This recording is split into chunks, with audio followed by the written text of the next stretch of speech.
We are less than 24 hours away from the first 24-hour race on the iRacing special events calendar in 2022. We've landed in Daytona Beach, Florida for a Friday night preview in the IMSA Hagerty iRacing Series for a 45-minute sprint here at the Daytona International Speedway. Welcome back to RaceSpotTV. My name is Arjuna Kenkipati, delighted to be joined for the first time in the RaceSpotTV commentary booth by recent winner here at Daytona, William Chadwick. And Will, this was your idea, to come here, watch the carnage that we're about to see, and have some fun. This really is one of the final opportunities for these drivers to warm themselves up for our first 24-hour race tomorrow. Absolutely. This is the ultimate test for the drivers going into Daytona's race. We've got an 8K soft in GT3, which is one of the highest you'll ever see in an official event. Over 900 participants ready for today's race, and even a 7.3K soft in LMP2 also. Not bad. You're going to see some of the finest here on iRacing duke it out here today. Let's talk a little bit about the cars and the classes, because of course, real world changes coming to the IMSA WeatherTech Sports Car Championship. Changes coming to the iRacing service as well. Gone is the GTE GTLM class. Instead, it is a maximized feel of sports car racing in the GT3 class. And we've got the full complement of them as well, William. Something that we haven't really seen in recent memory here in iRacing. For sure, a lot of the cars here today are very competitive. It may look like the Ferrari's probably out of it, but the other five are definitely up for it. The BMW getting no bop has made it very competitive this week, along with the Lamborghini, and the McLaren, the king of qualifying, ready for today's race. 7 GT3 cars. It is wonderful to have the full lineup ready to go. Of course, don't forget the Dallara P217, the bringer of chaos when it comes to multi-class traffic. We're in for a treat. Let's talk a little bit about the track itself. Qualifying underway, 8 minutes on the board. Drivers get the track to themselves. 2 laps to go as quick as they can when the pressure is on. But Daytona is a deceptively tricky track. Will, it's one that is relatively flat, you know, a lot of banking, but even the infield, it's so tricky to get right. It requires precision, and yesterday's only about 45 minutes, but tomorrow over 24 hours, when the tiredness can strike, this is one place where you cannot afford to make a mistake. There is definitely plenty of opportunities on this track to make a mistake, believe you me. I have done it myself right at the bus stop. But yeah, you've got to keep your concentration levels high and make sure you don't make any mistakes for the race. About 3.5 miles in length. Question really is, do you count NASCAR turn 1, 2, 3, and 4 as separate turns? We're not going to get into that discussion because I could go on and on and on. One thing that you and I had been talking about coming into this race was, you mentioned it during the brief discussion we had about the cars, is how the McLaren is the king of qualifying. And in a race like this, being in the right position at the right time is oh so important. And so finding good position in qualifying, Will, means that that first time around when the traffic comes to swarm you, puts you in the right position.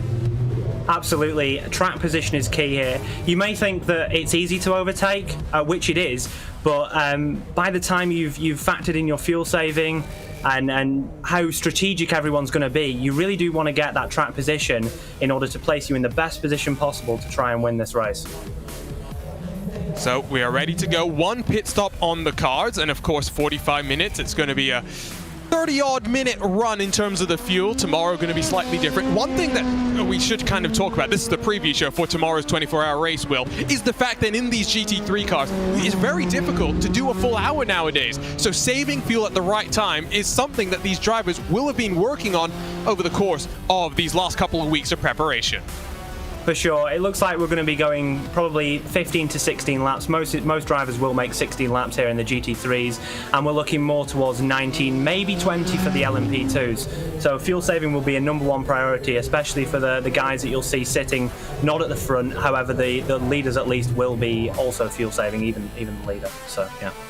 I do believe we've got the majority of the GT3 cars represented here today, so we'll keep an eye out for that with qualifying drawing towards a close.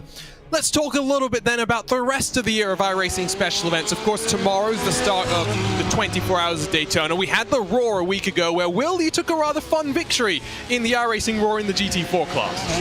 Yeah, it was an excellent event to partake in, and you know, it was really nice to see one of these solo events enter the calendar. I know a lot of people who were asking for a solo medium length race, and yeah, it definitely was action packed and a fantastic strategical race indeed.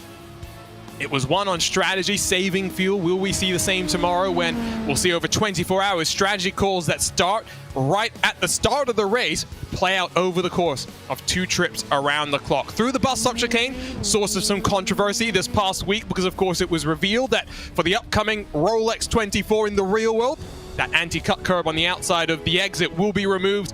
In iRacing, drivers have to deal with it. But now we are ready. Let's go trackside in Daytona Beach, Florida. We'll take a look at the starting grid for this 45-minute showdown in the IMSA Hagerty iRacing Series. It will be the Frenchman Johan Hart that will line us up on the inside and take us to the green. Alongside the Apex Racing team driver will be Ross Woodford, 2/10 off the pace. Marcus Deck and Ian Chan Guven, row number 2. Ivan Perez and Josh Ladd complete the top 6 of our qualifying order in the prototype class. Matty Siepola and Pedro Sanchez Albert, 7th and 8th positions. Eric Goldner, Moritz Lohner through the top 10. Half a second separates Paul from Lasse Urainen in 11th. Nathan Moore outside of row number 6.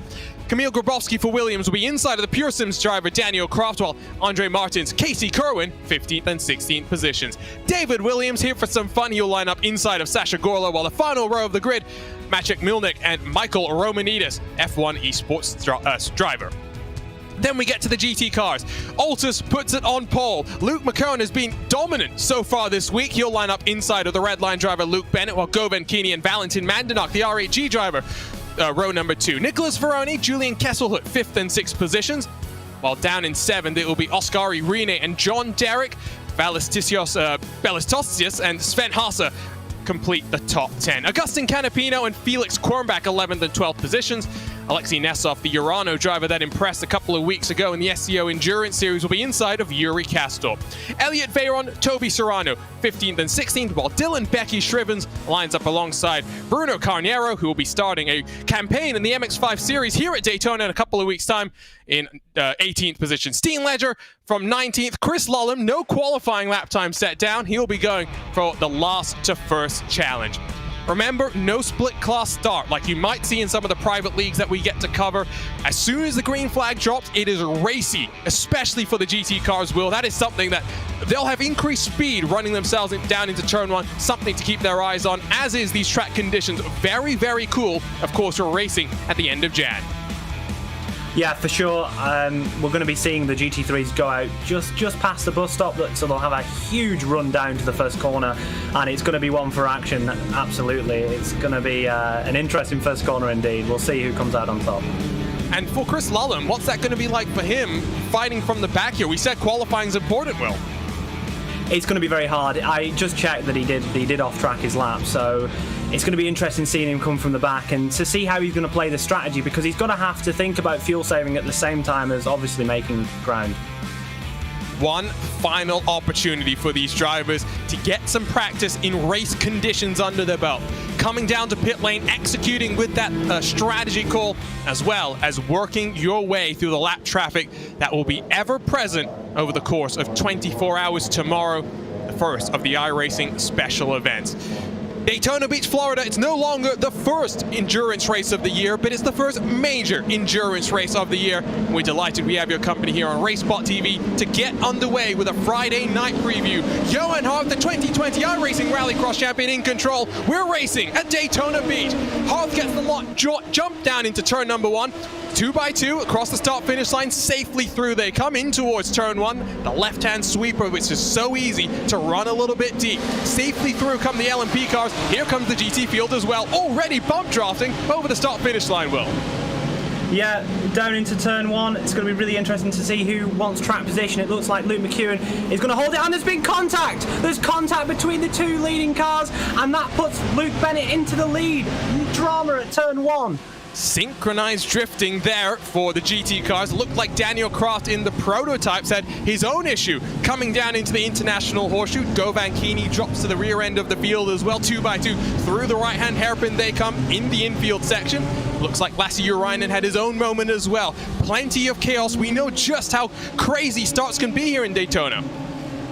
Absolutely. It's going to be really interesting to see how the drivers recover from that, especially to see the guys that had the unfortunate incident at turn 1 and to see how they recover. Yeah, so I'm looking forward to this race. Already 8/10 clear is Johan Hart as he tries to break out of that draft range, but look at them coming back onto the banking for the first time. Left side, the GT cars, right cars, the prototypes, through the bus stop and onto NASCAR's turn 3 and 4 already. Another prototype has had an issue. This time it's Kamil Grabowski, the Williams eSports driver, now down into 19th position. 3 prototypes, solo incidents from what we understand to start off this race. GT cars into the bus stop, and watch as they fly themselves single file through this fast chicane. Yeah, looking at the GT3 field, it doesn't look like anyone's dropped out of tow yet. The guys that had the issue at the start with being Keeney and McEwen do look to have held on to the train. Chris Lulham has also made up about 5 positions, I think, coming to the start line. And yeah, it's going to be interesting to see if they can make up the ground from the back. But Luke Bennett in the lead, in control. Here's Ross Woodford looking to try and pass Ian Chan Guven, not in the Coanda colors. Instead, he's in the Jimmy Johnson-esque Ally colors on his Dallara P217. You've got Marcus Deck in the race clutch car, right behind him. New colors for Deck as far as I understand. Back onto the banking. Johan Hart, there's already 1.3 seconds clear. That fight between Guven and Ross Woodford has let Johan Hart run away. Not out of draft range just yet, but in danger for the rest of the field of breaking out. In the GT class, by the way, Dylan Shrivens has gotten past Yuri Castle. Plenty of action going on here. Marcus Deck doesn't want to commit just yet here, Will. He knows if he fights too hard, he'll lose the cars in front. Absolutely. We're going to see some bump drafting here, I think, from these cars looking to try and catch Johan Hart, but he managed to escape in the last race at 6:45. He might do it here. We're going to see definitely a bump draft from from Woodford, I should say, to Guven, hopefully, and we'll see if they can keep on terms with Hart, but he's definitely been dominant here this week in LMP2. 1.4 seconds clear at the line, 2 laps in the book, 40 minutes still to come behind them. Looks like Pedro Sanchez Albert looking to the outside as they round their way into turn 1, still waiting for the GT3s to come through into the bus stop chicane. You can see that visual separation that's really starting to build up, and we were talking about the traffic and managing the traffic here, Will. It's not just as simple as hold your line, especially in races like this. Communicating what you want the other car to do with your car's body language is something that these top split drivers really have to master. Here's a look at what happened though on the start. There's the Pure Sims car being pushed wide by the Yassi machine. It's going to get checked up, I think, coming through the chicane. Potential contact coming here. Oh, just a little bit loose there. Really lucky. Good for the other drivers that he didn't go in, have a bad rejoin, because that would have been really, really bad. But returning to your point about the track position, no driver is going to want to be in that 4th spot going to when the LMPs are coming around, because you don't want to lose the train. The LMPs are going to split the pack up. you'll see these higher level drivers. They will try and defend, try and force the LMP to take the longer, wider line around the outside because they've got more grip. They want to lose as little time as possible and also try and get a gap over the rivals. We're looking at about 1.1 seconds to break the toe, and if you can do that, you're in a very, very good position to win the race. Julian Kesselhout trying to not just break drafts, but block off cars. Incident coming down into that left-hand hairpin that brings you on to the banking once more. Agustin Canapino gets mixed up as well as Bruno Carnero. Canapino's called it quits. Clearly terminal damage in his McLaren. The recovery drive for the Altus car, though, continues. He's going to now pull forward along with him, Govan Keeney.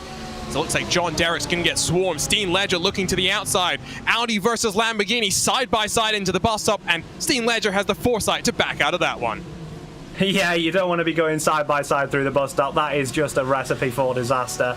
It does look like Bruno is out the race. He's got heavy suspension damage coming around onto the banking and probably definitely coming to pits this time. Going to be the bump draft, I think, here. Yeah, they're going to try and close up to the car ahead and also get a bit of fuel saving in at the same time. I do believe the leader is lifting. Yeah, the leader's lifting really early. The pace here at the front is not quick. 1:43.5. If we can play that to quali, we're at 1.5 seconds down on Luke Bennett's quali time. They are really going for the fuel mileage here today.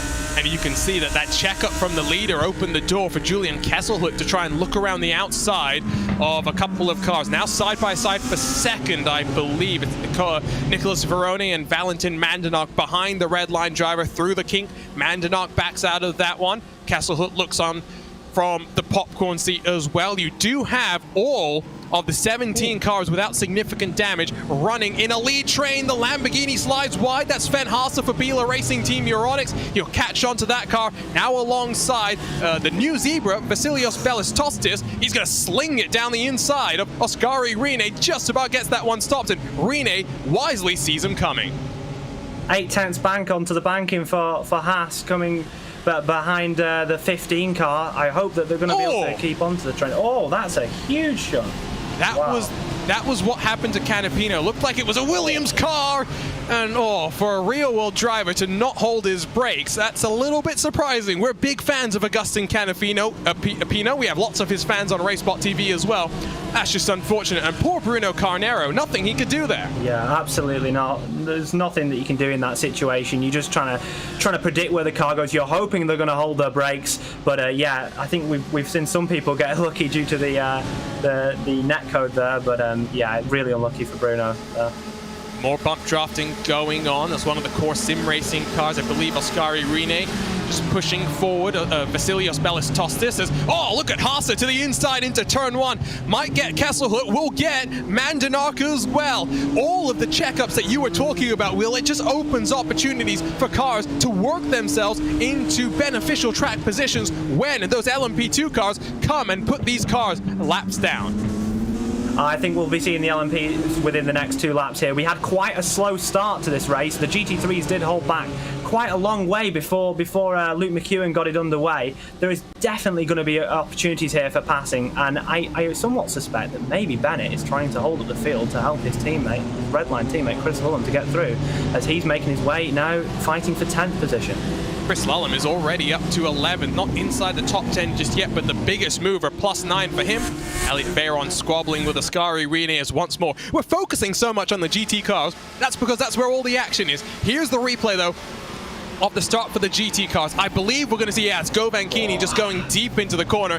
Nothing the Altus car could do. He was committed in that McLaren. Yeah, absolutely. There's nothing you can do in that situation. You can try and place your car by using the virtual mirror or the real mirrors if you have them on in order to avoid an accident like that, but it's very hard, and McEwen's really unlucky to lose the lead from that incident. Nothing he could have done. Who was the BS car that just got bullied out of the way there? There is the Porsche for Chris Lulham as they come on to the banking once more. He's tucked up behind Elliot Veyron, now inside the top 10. I believe it was Felix Quirnbach in the BS Turner colors. Yes, it was. He's now pushing forward Ascari Rene. Both of those cars lost about 1.52 seconds on this lap alone. Coming across the start finish line in towards turn 1. Here comes Chris Lullum in that Porsche, looking to the inside, blocked off by Alexei Nesov in that Urano Mercedes. He'll get 1, he won't get 2. One thing to note as well is behind them, some moves going on. Yuri Kastorp trying to follow them through. One thing to note is we've seen a lot of the real-world teams will come in, and real-world manufacturers as well, come into iRacing and form teams. New for 2022 is Mercedes-AMG really taking a further look forward into sim racing. They partner with an outfit for the virtual Le Mans that we saw a week ago. Now, though, in 2022 in iRacing, Urano Esports, a customer or works team for Mercedes-AMG.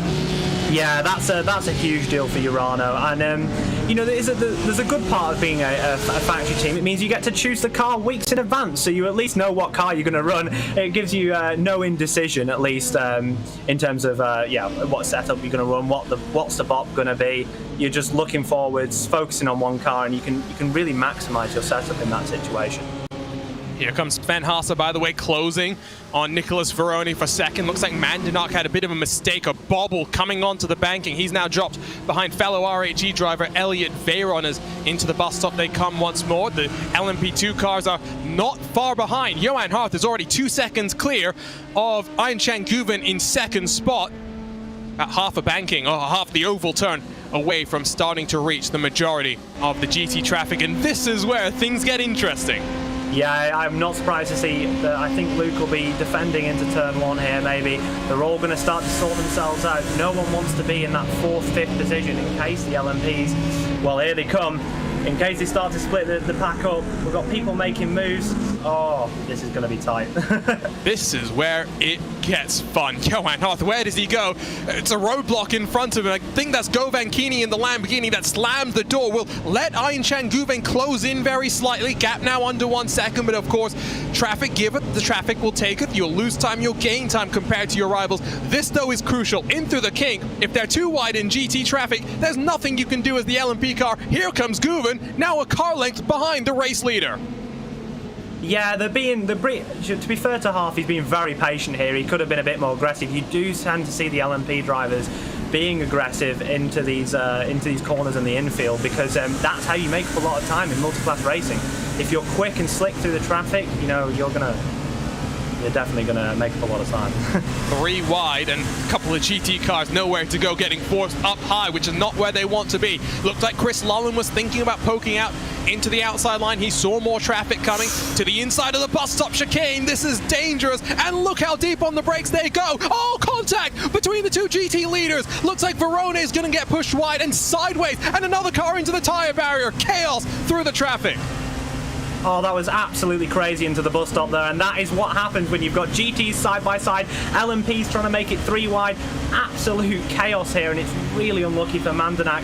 And I think a few of the LMP2 runners as well were off in the bus stop. Really unlucky there. I think it was Marcus Deck in the 28 car that was really the biggest loser there. Guven has taken the advantage to not just put the pressure onto Harth, but to break away from Ross Woodford. 1.6 seconds separates second and third. Poor Nicholas Veroni, though.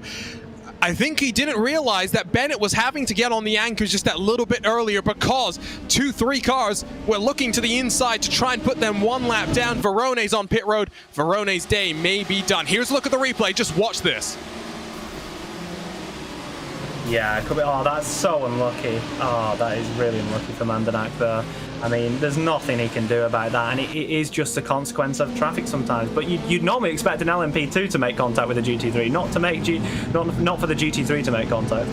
It's just one of those things, especially in a 45-minute sprint race, Will, where it's very different to how tomorrow's races. Look at this shot. Look at that. It really just looks like absolute chaos. And they were 3 wide going into the corner there. Deck around the outside. I believe it was Nessoff and Lullum who were side by side just about coming into the corner. And poor Marcus Deck, well, aggressive, optimism not being paid off there. No, they were really trying to. It was really hard for anyone to sort it out there, but realistically, the GT3's got, if they could have sorted themselves out and gone single file, it would have probably ended a lot nicer than it did. But saying that, you know, we've still got a 6-car train, maybe 7, if Yuri can hang on to Chris here for the lead. So, you know, it's not affected our GT3 leaders that much, and I believe it has also closed up the race for LMP2. So, in terms of the race contacts, yeah, no, it definitely has helped. I don't think Woodford is too far away. Now the question will be, will there be any cycling there? Eric Goldner's had an off, I believe, into turn 1, maybe ran a little bit wide in the Energy SimSport LMP2 car, the Brazilian outfit. Here we go. We'll take a look at a RaceSpotTV replay, and all just gets a little bit loose, carrying a bit too much speed. It is so easy to do, though, in any car coming into that heavy braking zone of turn 1, where you just want to carry the speed. It is one of the most tricky braking zones on the service. It is a horrible corner. You're really trying to get it straightened up into the braking zone, trying to brake in a straight line, but it's such a technical corner that you know, sometimes that just happens, and it's really unlucky though. Still some traffic picking its way through. Believe it's Kamil Grabowski in the Williams eSports car. He'll look to the inside. Now has cleared the entirety of the GT field, and him coming through has meant that Yuri Kastorp is right back onto the tail of Alexei Nesov, so it is still a 16-car train in the GT3 class. Incredible! Oh, it's fantastic. I mean, the GT3s are so closely matched that I would say it could be anyone's race, but it's likely to be the people that have saved the most fuel. We'll see some separation come the pit stops, but people have still got a chance here. If you can get through, if you're back top 10 backwards and you're thinking, oh, my race might be over here, I've not saved a lot of fuel, I've got to make up ground. If you can just get through to a second, third spot with a lot of pushing, you might just be able to hang on to the lead fight if executed perfectly, even with using a little bit more fuel. On board with the Biela driver, Sven Haase, what's he going to do? Is he going to play nice with Luke Bennett, tucks himself up behind, does close in the likes of Julian Kesselhut, the 2 BS competition cars that are right behind. See him lifting off the throttle there, saving the fuel in towards turn 1. Under 30 minutes to go in this IMSA Hagerty iRacing Series race at Daytona Beach, Florida. In a week of Daytona, I mean, that's what this week is about. You had IMSA Endurance that past weekend where a lot of drivers got a brief taste of what this weekend's 24 is going to be, but these are the races where you know if you're on pace or not with the setup, Will. Absolutely. I mean, just to add that between 60 litres and 120 litres, there is a big difference. So the setups will not be that similar. You'll see that these setups will be a lot more aggressive on tyres. We're looking at a much higher minus rear camber, I suppose you could say, just to get that extra few tenths a lap out of these setups. But it does give a good idea about where your car is at, and it gives you a massive amount of knowledge about the traffic situation. So you learn a lot about where the LMPs are going to pass you, how aggressive they're tending to be, what you can kind of get away with on the defending side in the GT3 class. Yeah, it's a great week for learning, especially. I can tell you that's not the battle for second. Inset in the bottom right, that was the battle for fifth. Josh Ladd, Matti Siepler, Moritz Lohner, not far behind Pedro Sanchez-Albert, Casey Kerr. It's such a stacked field that we've got here today. I did also see out of the corner of my eye, Guven was giving a bump to Johan Haas, so he's not committed to the pass yet. He's going to try and wait till the end of this race, maybe try and get it done in pit lane. Chris Lullum in that orange red line machine has already worked himself up 15 positions. Incredible. I mean, that's what it takes to sometimes just take advantage of situations. He wants more to the outside. I believe he's going for it. Bennett was helping him out there, surely. Oh, absolutely.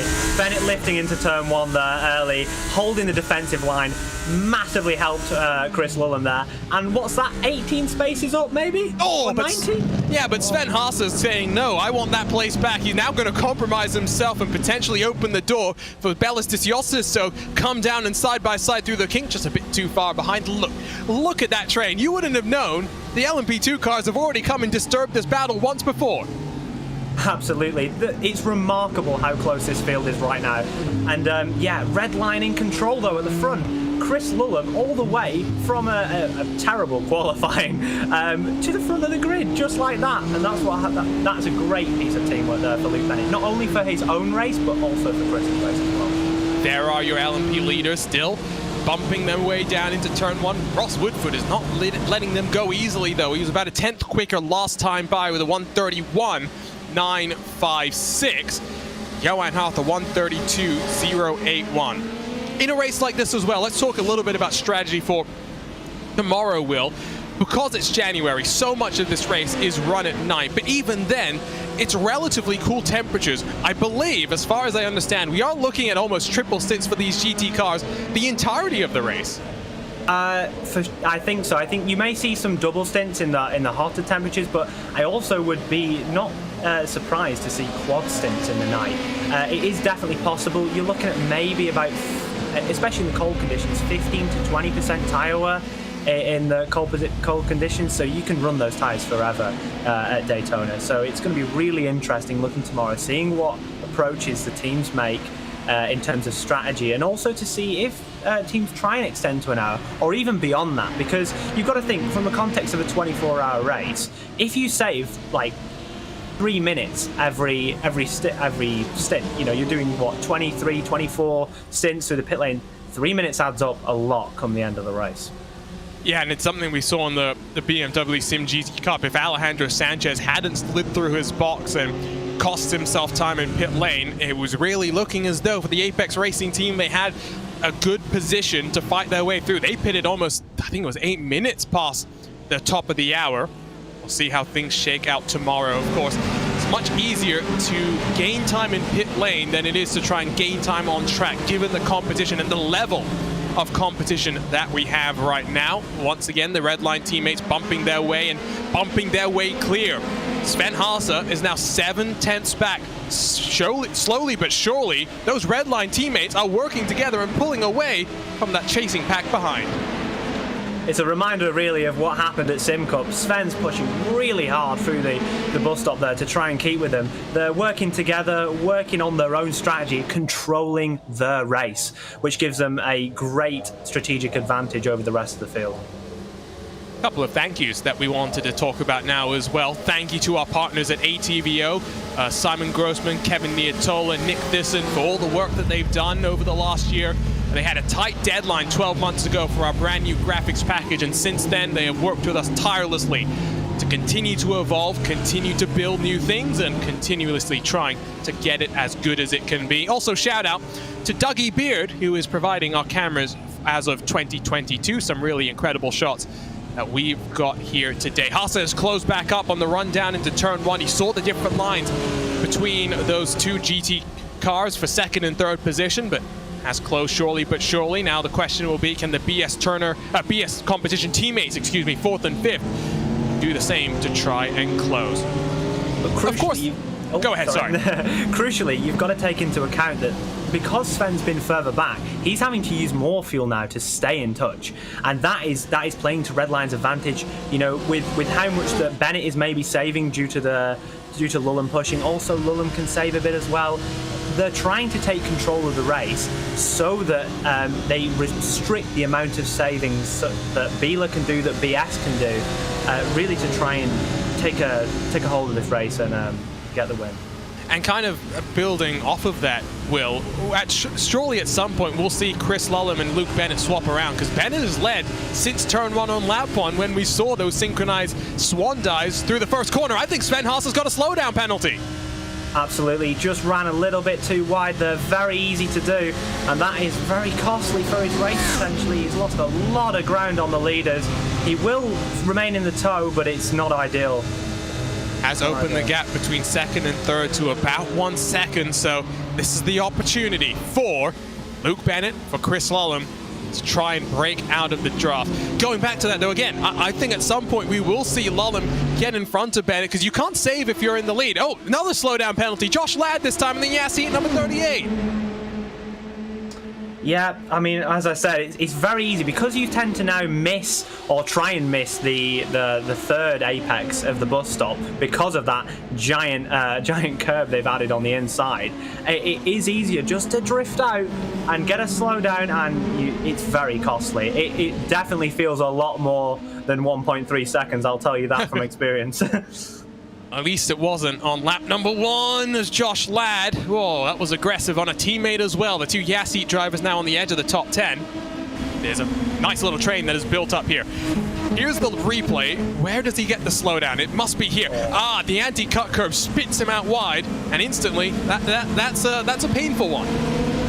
I must say, at the front of GT3, if you're watching, we might have a breakaway here, potentially. Going into the bus stop, 1.1 seconds is the gap to the BS competition car. They could break here, I'm not sure. I guess we'll find out. What's the drafting range in the GT class here, Will? As far as I understood, it was about 1.4, 1.5 seconds. You could still feel something from the cars in front. I believe like all significant advantages drop away at 1.1. That's my understanding of it.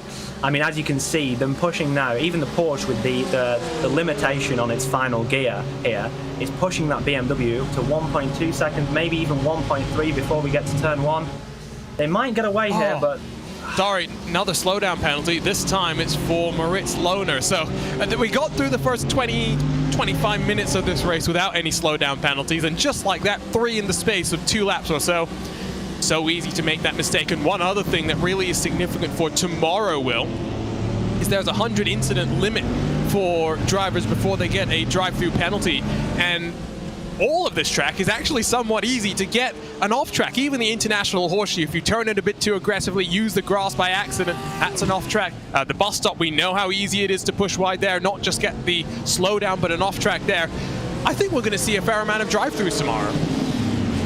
Potentially, you'll see teams manage it. You know, they can pretty easily back off because you can aim for the exit at the bus stop. You don't have to go in as fast as possible in order to get the maximum amount of speed, because losing a tenth and being a slight bit more conservative and just making sure you get that exit is something you can do in order to conserve off tracks. I don't know if we'll get any drive-throughs tomorrow, but it could be potentially, depending on the amount of car contacts that we also see.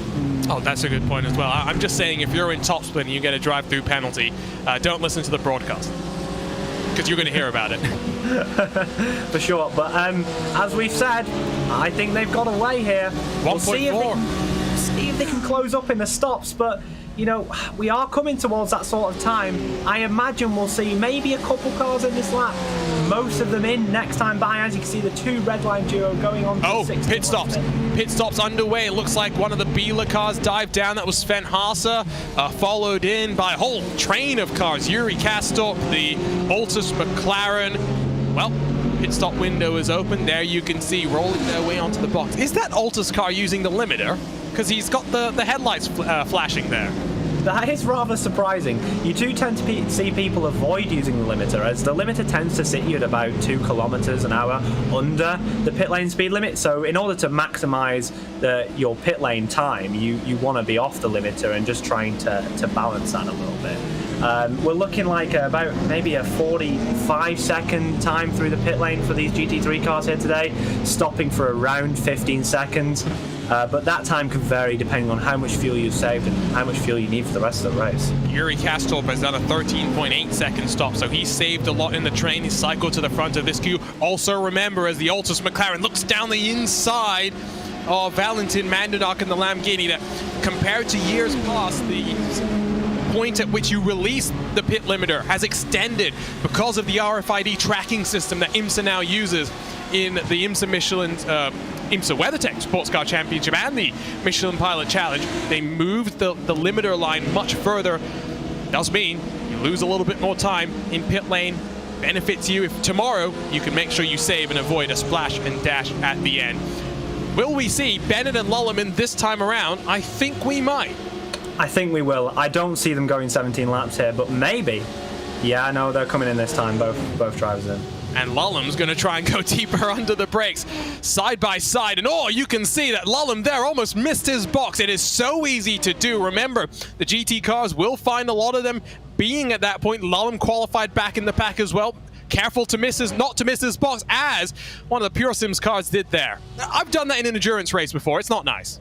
It's extremely infuriating. Actually, that's an incredible stop there from Chris Lullem. I have no idea how he managed to get it stopped in the box, and that's crucial for his race. Who is closed behind them, though? Looks like Ballistisiosis is right there. Bennett will come out in front because they have to single file from this point forward. Look at that. They're just waiting to be unleashed here. Yeah, I mean, abusing a bit of the phasing through of cars here for the BMW, but he's not going to manage to get out ahead. I mean, certainly having the pit limiter come off a lot later stops the old embarrassment of sailing straight into the pit wall. Oh, and there's contact, and that's Mullen round. Oh, and he's helped him back around. That's going to cost them. That might see Bennett away. I'm not sure I'm not sure who to put that on, to be honest. We'll have to get another look at it. Lolland will lose one more position as Kessel will squeeze him to the grass into the second of the hairpins. Lolland responds deep on the anchors. Does he open the door for Ascari Rene? Almost more contact between a BS car and Redline. Lolland shuts the door once more. He's not happy. I think that's an understatement. Yeah, he will not be happy with that, because that was a move that he didn't need to make. Sorry, but Velisanos didn't need to make, because they needed to keep with the leading pack, and that has let Bennett run away with it at the front, 1.7 seconds in the lead. However, if they can work together, they will catch, because it is just simply faster to be a pack of 2 cars, 3 cars round here than it is to be by yourself. We'll see as they come into the bus stop chicane. Kessel look past Lolland. DP prototypes into the pit lane as well. Johan Harth followed in by Ivan Perez, Ross Woodford, Casey Kerwin, Michael Romanidis, and Kamil Grabowski. Ayn Guven able to use the fuel saving that he was doing to go 1 lap longer. We'll see where they'll cycle out in comparison. But once again, Harth off the limiter and is clear. Ivan Perez has, just like we saw from Yuri Kastrup, for example, has saved enough fuel to go almost 2 seconds shorter in the box, has leaped himself in front of Ross Woodford. Here comes the GT cars, though, in towards turn number 1. 15 minutes to go. That gap for the lead is already starting to come down. Absolutely. As I said, you know, they're going to be faster here. So it's a case of, does Bennett try and save a bit of fuel? Does he try and save a bit of tyre? Not going to save much tyre in the time period here before the end. It's interesting to think what Bennett would be thinking right now, because he knows he's going to be caught. Unless these 3 end up squabbling, and I'd normally say they wouldn't, but judging as how they came out the box fighting after on the outlap, they may do. You never know. The BS car's clearly wanting to be together. Here's the replay. Oh, Lolland doesn't commit as aggressively as he could have to try and block off the move. Left a bit of room, and Vasilios Belistasiostis, excuse me for butchering his name, didn't need a second invitation. Just a little bit of argy-bargy going on there. You can see the rest of the prototypes, all bar Maciek, Milnek, have come down to pit. Where is Johan Harth, though, in comparison to the flying Ian Chan Guven? Harth is already through turn number 1 as Guven gets his way slowly towards that limiter line. It's close. Is Guven going to be in front? No, he's going to slot in right behind, but the fuel saving is done, and now it's about the sprint to the end here, Will.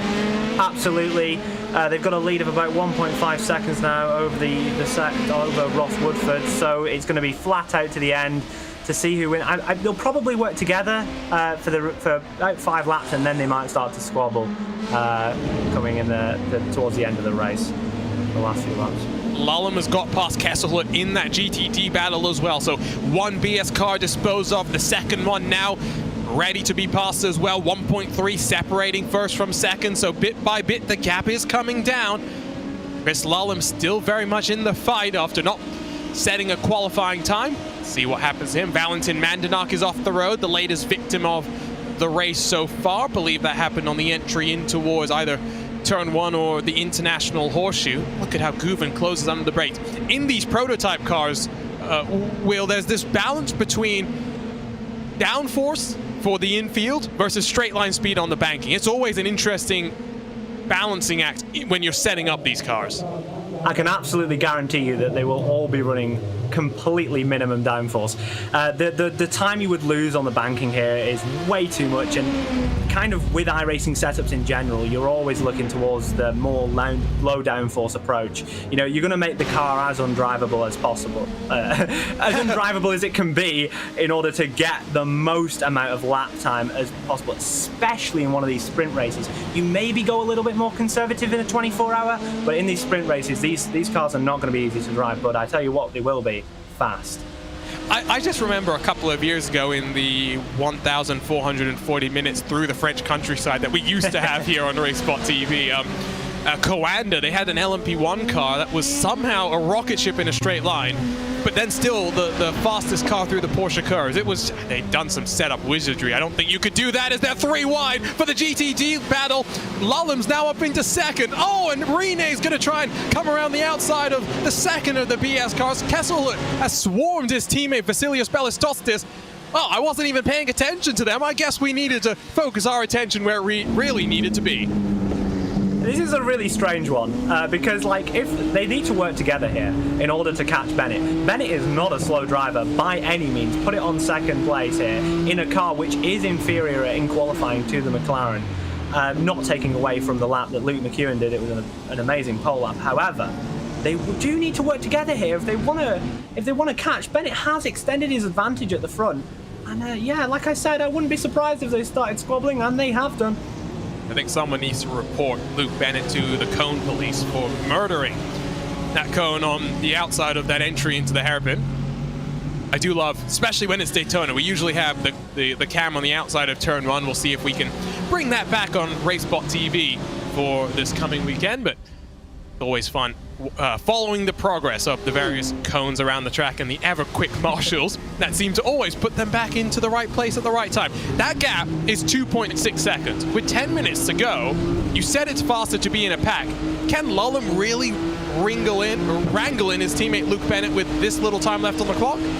Not by himself. He's going to need help from the BS cars. And they're not working together.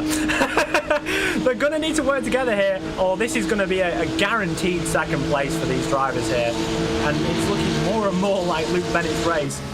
The more laps we complete here. Here comes Ascari Rene, almost contact there with the second of the BS cars. It was close, but they made it through. Still on the outside is that BMW. He'll get hung out to dry if he can't get onto the power nice and early, squeezing themselves through the right-left kink that leads you into the horseshoe. Core Sim Racing on the inside, BS competition on the outside line. Should be the drive off the corner for that BS car, but he gets squeezed by Ascari Rene. They'll be side by side through the kink. And we're on board with Luke McEwen. I'm not sure if you remember, but he was backwards at turn 1, and he is all the way up with this P2 fight as they've been going massively slow fighting with each other. I mean, oh, and he's on the grass. Oh, that was really close there. Well held from Luke McEwen. But yeah, Go Vanchini and Luke McEwen are back on terms here, and it really does show that the pace of this race has been all about fuel saving and strategy. Fire-breathing McLaren back in the mix, and you will note that Alexei Neslov is no longer in the top 10, but for a while we had 5 manufacturers represented here, so the balance of performance, we know it's a hot button topic, Will, but iRacing, they're getting better and better at it every time that they do it. Definitely. I mean, you will always have people complaining about the balance of performance. It's just the best thing to do as a racing driver. You're too slow, balance of performance. It's a very easy thing to complain about, but they have done a good job here with the BOP. Maybe the BM for tomorrow's race needs 5 kilos extra, but there is a lot of manufacturers involved tomorrow. I think we've got one of every car in GT3 tomorrow for top split, which is a lot better than having the BMW Cup or Porsche Cup that you sometimes get in these GT3 races. It's going to be really, really fascinating over the course of 24 hours how it plays out. Gap for the race lead is down to 1.5, 1.6, so they're closing bit by bit, but time is running out. 7.5 minutes left on the clock. Is there any... I thought for a moment maybe Ascari Rene was having to defend, but no, instead it's Chris Lulham that might be going on the charge. Oh, that explains why the McLaren has now dropped down the order very slightly. Yeah, that is going to be, that was a slowdown for Luke McEwen, but he's still with the pack. So, although costly for track position, still with 3 or 4 laps to go here in the GT3 field. It's not over yet, by any means. Not over in the LMP2 battle either, but Ian Changuven has been relatively patient so far. Still only 0.2 back from current race leader, as you see, coming through the second hairpin. About to rejoin the banking. We may get one more pass of lap traffic before this one is over. That might really play into the hands of Luke Bennett if he can, if things fall in his favor. we definitely will see the LMP2 field, maybe at least half of them come through the GT3 pack one more time before we end this race. That is how we go one lap less in the GT3 field.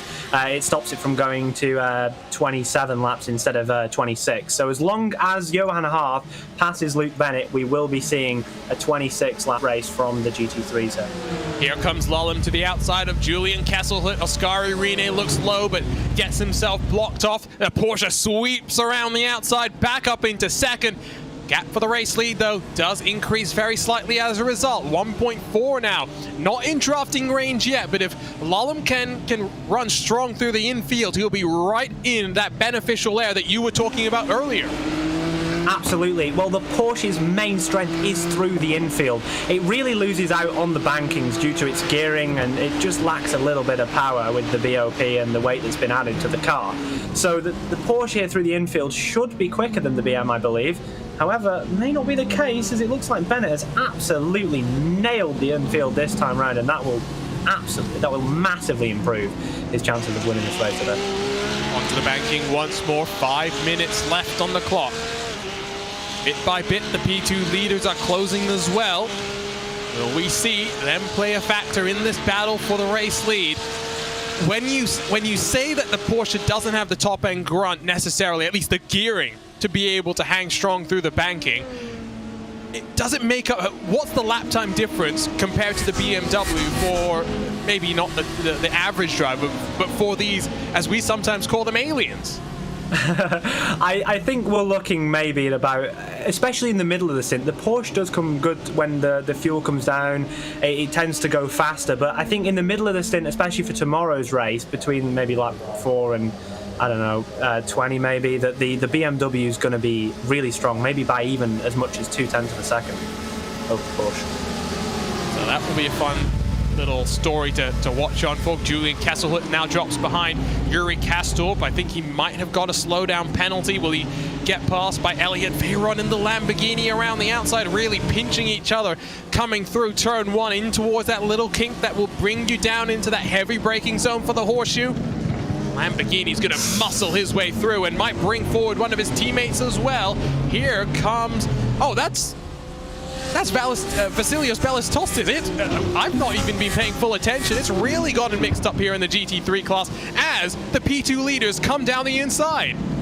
Absolutely. The slow pace of this race has led to them getting to the GT3s sooner than you'd expect, really, for what pace these leaders could run if they were going flat out.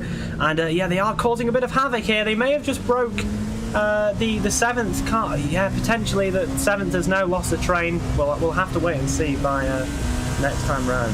I believe it's actually 6th and Elliot Veyron, but you're right now, 1.1 between Kastorp and Veyron, as there they go past Lolland. Next car in line, therefore, is Luke Bennett, still 1.5 separating them. On board with Guven, who's trying to see if he can use Bennett as a pick. Bennett's going to check up the momentum of Johan Haaf. Can Guven get the run out of the bus stop chicane here? Potentially, it depends whether he wants to pass. Guven here is probably very content to sit to the final lap and try and make a move to the line potentially, or maybe he wants to take control of this race. I guess we'll have to see what's in Guven's mind. He looks like he's just going to push here really for the time being until those last few laps of the race. Does he have the speed on the final lap to get the momentum out of the bus stop and win the drag race to the line that we did see in the BMW Sim GT Cup? There we knew you didn't want to be second on the last lap coming out of the bus stop. I'm not necessarily sure if it's the same case here. We're running out of time. We will find out shortly.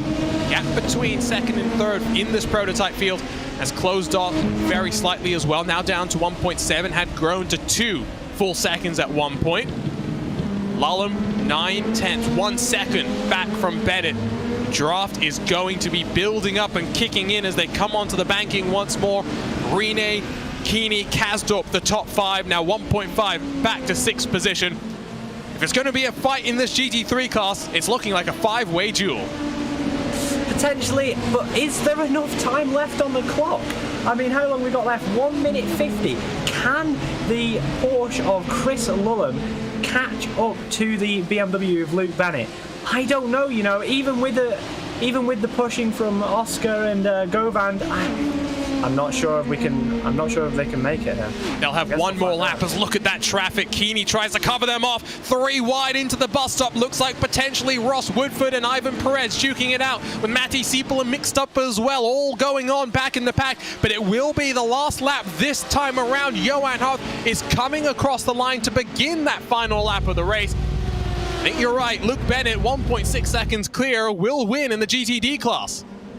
Absolutely, I think he's got the advantage now, and it's definitely going to be a fight for second. I was like, oh, I thought Ascari was going to go for a move there, but it depends here in the GT3 class. It's going to be a fight for second for sure, and I think Bennett's got this one in the bag. Govan Keeney's trying to go around the outside of Ascari Rene for second spot. Look at this, Lamborghini versus BMW side by side. They'll fight their way in towards turn 2. We saw some bullying going on. Rene leaves a door and then a little bit more. Looks like an issue for Energy Simsport, and Eric Goldner forces a little bit of caution there.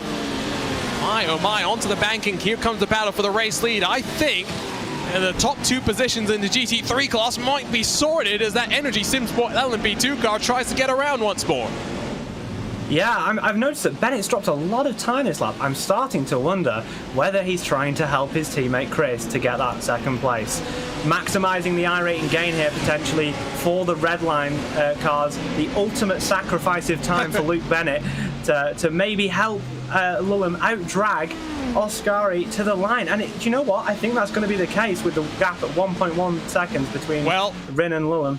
I can tell you that Hearth might have just managed to keep enough of a gap and enough momentum coming down to the start-finish line. He will win here on the Friday night preview at Daytona. What a race it was. Guven kept him honest, but just not close enough. Apex Racing team driver looks set to try and challenge for overall honors tomorrow, trying to stop the Coanda Stranglehold on the iRacing Daytona 24. 3/10 though between Lulham and Bennett. Bennett played the team game to just make sure Lulham didn't have too much drama. Bennett will win in the GT3 class. There's going to be a drag race behind them. 3 wide, and Yuri Kastorp, fuel-saving masterclass to finish on the podium positions. My word, Ascari Rene drops to 4th. Govan Keeney completes the top 5. If this is a preview of what we're in for tomorrow with plenty of fuel games going on, Will, 24 hours of this is going to be fantastic. Absolutely, some amazing performances there. Obviously, we had Chris Lulham from the back of the grid, and don't count out Yuri Kastorp. He went up, I believe, 12 places also to get the 3rd place there. Fantastic run to the line for Yuri Kastorp. Watch this. Just watch on board with Kastorp as he plodded and waited for that right opportunity. Used Rene until the very last moment, took it 3 wide, and got the victory, the podium position by 0.03 of a second. Incredible stuff, and a reminder to you that watching on tomorrow, it is not over until the checkered flag drops. The 2022 iRacing Daytona 24. Here's a look at the race results 29 laps later. Johan Hart from pole position to victory lane. Ian Chan Kuven, 2 positions gained thanks to a couple of moments for some of his other competitors. He finishes in 2nd, used the traffic to pull away from the likes of Matty Siepel and Ross Woodford. 2,000 between Siepel and Woodford. Pedro Sanchez Albert will complete the top 5, while Ivan Perez, Josh Ladd, and Moritz Sloan are very close 6th through 8th positions. Casey Kerwin and Michael Romanidis through the top 10. Andre Martin, Sasha Gorla, Maciek Milnek, and Nathan Moore through 14th. Marcus Deck, Eric Goldner, Lassie Urine, and Daniel Croft and Camille Grabowski. All minor issues for them over the course of the race, while David Williams, our one and only retirement in this prototype class, plus 26 on the field. Luke Bennett, well, the Redline driver helped out his fellow Redline teammate Chris Lulham to take home a 1-2, while Yuri Kastorp was in 3rd. Ascari Rene, Govan Keeney falling just behind Kastorp at the line. Vasilios Ballistostis leads the BS competition team across 6th and 7th positions. Elliot Veyron 8th, while Luke McKeown, after pole position with that McLaren, a flying lap from the 27 car for Altus. Synchronized drifting, bit of bumping going into turn 1 on lap 1. He drops to 9th, while Felix Kornbach will bring up the top 10. new partnership for Urano and Alexei Nesov with Mercedes-AMG as an official esports team. They finish in 11th with Dilly Becky Shriven's fellow Urano driver right behind them. Steen Ledger, Valentin Mandanok, John Derrick, Bruno Carniero, Sven Haase, Toby Serrano, Nicholas Verone, and Augustin Canapino, the 20 cars in this class as well. That leads us quite nicely into some post-race interviews here in our Friday night preview show. We're now joined by your 2020 iRacing Rallycross World Champion, Johan Harth. Johan, good victory there. It wasn't ever close between you and Ian Chan. It always looked as though he was waiting for the right opportunity, bumping you through across the start-finish line. Just not close enough, though, in those last couple of laps to make the move happen. Yeah, luckily I was able to have a bit of a gap the last couple of laps out of the chicane, so could keep him behind. But yeah, I was pretty sure he was gonna go for it. I expected him to go just before the last round of traffic, just so he could try to break away, but stayed behind. Surprised me, but yeah, promising for tomorrow. Yeah, good practice for tomorrow. And I do have to ask, Johan, I mean, last year, of course, this race fell after 2 rounds of the Porsche Esports Super Cup, so Apex didn't really take part. This year, we'll see you back in force, trying to stop Coanda from taking another victory in this race. What are your hopes? What are your expectations for this 24-hour race tomorrow? Well, you just said it. Hopefully we can stop Coanda, because they're on quite a big streak already. It's been 3 years, if I'm not mistaken. They've won all but one. All but one. Well then, yeah, they're the guys to beat, as always, and hopefully we can pull it off.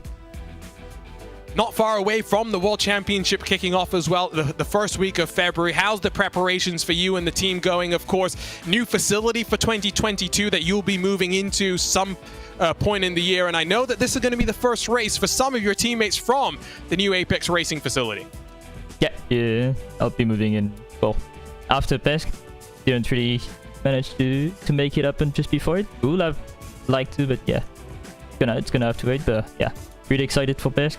A lot of racing going on right now, so I didn't really get to practice yet. But yeah, after Daytona, I'm gonna be flat out on the Porsche. Interesting to hear that you haven't started your preparations with a brand new car to understand as well. But great race today, Johan. Looking forward to seeing Apex Racing back in the 24 hours tomorrow. Good luck, and hopefully we'll see you at the end of 24 hours. Cheers, guys. Thanks for the podcast. So that was the Apex Racing team driver, Johan Harth, now standing by with Luke in the GT3 class. Luke, you didn't get pole position, but after that, you basically controlled the race with fuel saving. We saw this in the BMW Sim GT Cup, where this BMW not really able to do a full hour. Talk to us about how much fuel saving is going to be important tomorrow. Yeah, no, in the 24-hour for sure, the fuel saving is going to be a big factor. And in this race, obviously not getting pole position, it's quite difficult in the BMW to outdo the McLaren on 1 lap pace. But yeah, it was all good with the fuel saving at the start of the race, and managed to get my teammate back up into P2. So yeah. And I do have to ask, coming out of the left-hand sweeper onto the banking, were you backing up to give Chris Lullum a bit of a draft to make sure he didn't get swarmed in that battle for the final 2 steps of the podium? There may have been a bit of teamwork going on. So I get the thing into turn 1. That was I was going to try and help my teammate there, but it almost ended up quite badly. But, you know, we're all quite happy here. You know, we got 1-2 for the VC, so very happy. One final question, and it's about BOP, which in a GT class is always a hot button topic, but it does seem as though this year iRacing has started it off with a fairly decent balance of performance where a lot of the manufacturers are going to be able to fight. You guys will have a couple of BMWs, a couple of Porsches as well. How did you come to the decision of which car you wanted to pick? Well, basically, we didn't really look at the BOP. We sort of choose a car that we know we're good in, and yeah, we practice a lot in it, but you know, as you can see, iRacing's done a great job with the BOP, and you can see a lot of the cars are all very close. But we'll get to see how close they are over one stint, but we don't get to see that until tomorrow. And of course, as well, I'm sure the BMW picked in part because you are, as Redline, an official BMW esports team. But congratulations, Luke. Looking forward to seeing you guys out tomorrow. Redline has been strong in the GT classes in the past at Daytona. Hopefully it's a good run out for you tomorrow. Thank you. So that is our post-race winner interviews done and dusted. And Will, your first broadcast on RaceSpotTV couldn't really have been a better one. What a race we just had. Oh, it was a fantastic race, and as I said, strategy-filled. Always a great race to watch, Daytona, because it has so many elements to it. You know, it's not a race about pace. You don't necessarily have to be super fast to win. It is strategy is king, and as you saw, you're able to make up ground. I know I said it was going to be hard, but clearly Chris and Yuri wanted to prove me wrong today, and they did a fantastic job from the positions they came from. And you'll be racing tomorrow, hopefully in top split. You had said that you hadn't picked your car until 24 hours ago. Which car have you gone for? We've gone for the Lambo. It's a good all-rounder, nice to drive. The Porsche's a bit hard to drive, and the BM's a weird one to set up. So we went for the nice middle ground with the Lambo, and we'll see what we can do tomorrow. Hopefully we make top split, but it's going to be tight. And one thing that we saw slightly today, but not as much as I expected, is the amount of attrition. Through traffic, that first time was chaotic, but every time the traffic comes past at a track like this, it is going to be intense. For sure. I think when we look to the race tomorrow, the first pass through will be bad, but I imagine as the race continues, maybe you have a few little retirements from the LMP class, we'll start to see everyone calm down a bit until the final hour, where everyone gets excited again and is going to try and catch or close up a little bit of time for those final positions. But yeah, it won't be as attritional as today, at least I hope. But yeah, no, you will see a few casualties tomorrow. Well, this has been Friday Night Preview, and we are ready for tomorrow, the iRacing Daytona 24. Don't forget to join us. Live coverage will begin at about 12:25 p.m. UTC, and we'll be live and uninterrupted for 24 hours of action. It's going to be great, but it's time for us to wrap up here today. On behalf of the entire team at RaceSpotTV, for our producer Hugo Luis, for my fellow co-commentator William Chadwick, my name is Arjuna Kankipati. Looking forward to the showdown tomorrow. From the World Center of Racing, it's the iRacing Daytona 24. We'll see you tomorrow. For now, though, so long and goodbye.